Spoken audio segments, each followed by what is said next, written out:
سلجوقی سلطنت کی تاریخ 1071 میں سلطان الپ ارسلان کی بازنطینیوں کو ملازگرد کے میدان میں تاریخی شکست سے شروع ہوتی ہے، جس کے بعد اناطولیہ میں سلجوقی اثر و رسوخ بڑھنے لگا اور الپ ارسلان کے کزن سلمان ابن کلتمش نے اناطولیہ میں نائسیہ شہر کو فتح کر کے مرکزی سلجوقی سلطنت، جو کہ ایران، خراسان اور شام کے وسیع علاقے پر قائم تھی، ایک سلطنت کی بنیاد ڈالی۔ یہ 1077 کا زمانہ تھا جب سلاجقہ روم کی بنیاد ڈالی گئی اور تقریباً 150 سال تک سلجوقی اناطولیہ پر شان و شوکت سے حکومت کرتے رہے۔ اس دوران انہوں نے یورپ سے براستہ قسطنطنیہ آنے والے کئی صلیبی لشکروں کا مقابلہ کیا۔ 150 سالہ حکومت کے بعد ان کا اناطولیہ میں زوال شروع ہو گیا، جس کی بنیادی وجہ منگولوں کا اناطولیہ پر حملہ کر کے اسے اپنے زیر نگین کرنا تھا۔ سلطان علاؤ الدین کیقباد اسی سلطنت کا 12واں سلطان تھا، جس نے 1220 میں تخت حکومت سنبھالا اور 1237 میں اپنی موت تک تخت نشین رہا۔ کیقباد اول کا دور حکومت سلاجقہ روم کی تاریخ میں سنہری دور کہلاتا ہے،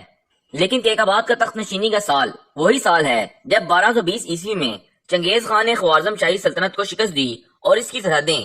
ایشیائی کوچک تک پھیل گئیں۔ خوارزمی سلطنت کی شکست کے بعد سلجوق سلطنت کی سرحدیں براہ راست منگول سلطنت سے مل چکی تھیں اور علاؤ الدین کیقباد کے دور حکومت میں ہی منگولوں کے اناطولیہ پر حملے شروع ہو چکے تھے، لیکن علاؤ الدین کیقباد کی موت تک منگول براہ راست سلاجقہ روم پر حملہ کرنے سے گریز کرتے رہے۔ علاؤ الدین کیقباد کے دور حکومت میں ہی ہمیں تاریخی روایات میں پہلی بار ایک ارطغرل نامی قبائلی سردار کا ذکر ملتا ہے، جس نے ایک جنگ میں علاؤ الدین کیقباد کی فوج کی مدد کی اور منگولوں سے شکست سے بچایا، اور اسی وجہ سے سغوت کا علاقہ جگیر کے طور پر دیا گیا، جس کی بنیادی وجہ بازنطینی سلطنت کی طرف سے حملے کے خطرے کو کم کرنا تھا۔ 1237 میں کیقباد کی موت کے بعد اس کا بیٹا ریاض الدین کے خسرو بادشاہ بنا، لیکن وہ منگولوں کے خلاف کوئی خاص حکمت عملی نہ اپنا سکا، اور 1243 میں کوزداغ کی مشہور لڑائی میں سلاجقہ روم کو منگولوں سے عبرتناک شکست ہوئی اور غیاث الدین جنگ سے فرار ہو گیا۔ منگولوں نے بیشتر اناطولیہ پر اپنا اثر و رسوخ قائم کر لیا، لیکن وہ سلجوقیوں کے پایہ تخت کنیا پر قبضہ کرنے سے گریزہ رہے، جس کی وجہ اناطولیہ کے ترکمان قبائل کے درمیان سلجوقیوں کی مضبوط حمایت تھی۔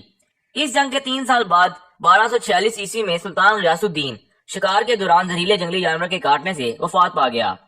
جبکہ بعض کے مطابق اسے منگولوں نے سازش کے ذریعے شہید کروایا۔ بہرحال دوستو، اس کے بعد سلطان غیاث الدین کے 11 سالہ بیٹے عز الدین کے کاوس کو سلجوقی سلطنت کا نیا سلطان بنا دیا گیا۔ اپنی کم عمری اور ناتجربہ کاری کے سبب اناطولیہ پر منگولوں کا اثر و رسوخ مزید گہرا ہو گیا۔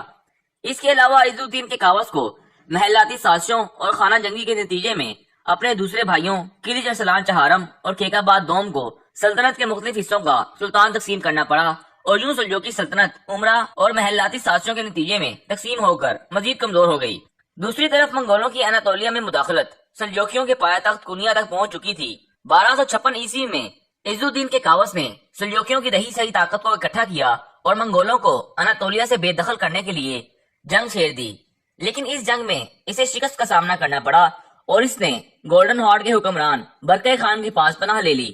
جس کے بعد اناطولیہ پر عملاً منگولوں کی حکمرانی قائم ہو گئی۔ عز الدین کے کاوس کے دوسرے بھائی کلیچ ارسلان چہارم اور کیقباد دوم منگول سازشوں کے نتیجے میں مارے گئے۔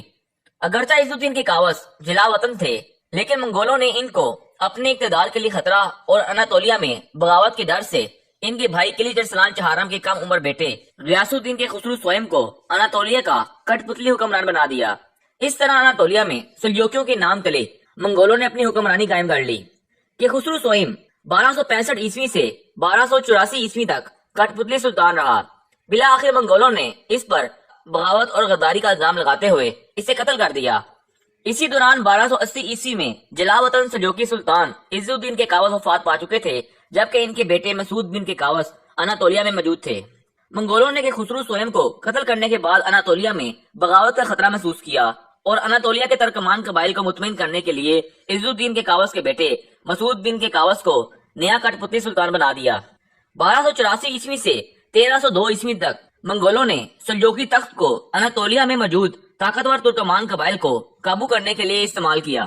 جس میں مسعود بن کے کاوس اور ان کے کزن کیقباد سوئم کے درمیان تخت حاصل کرنے کی کشمکش بھی شامل تھی۔ منگول 1284 سے 1302 تک کبھی مسعود بن کے کاوس کو مذول کر کے کیقباد سوئم کو سلطان بنا دیتے اور کبھی کیقباد سوئم کو مذول کر کے مسعود بن کے کاوس کو اپنے مقاصد پورے کرنے کے لیے سلطان بنا دیتے۔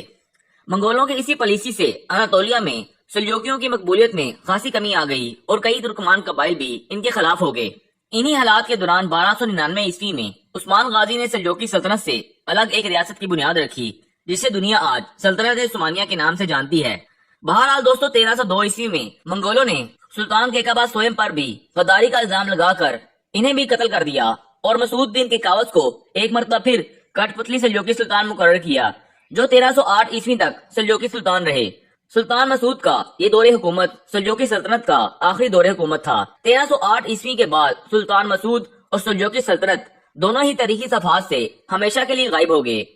سلطان مسعود کے ساتھ کیا ہوا یہ تاریخ سے واضح نہیں، لیکن غالب رائے یہی ہے کہ انہیں بھی منگولوں نے شہید کر دیا تھا۔ حال ہی میں ترکی کے جنگلات میں ایک گمنام قبر دریافت ہوئی ہے جس پر موجود پرانی تحریروں سے تاریخ دان یہ اندازہ لگاتے ہیں کہ یہ آخری سلجوکی سلطان مسعود بن کیکاوس کی قبر ہے۔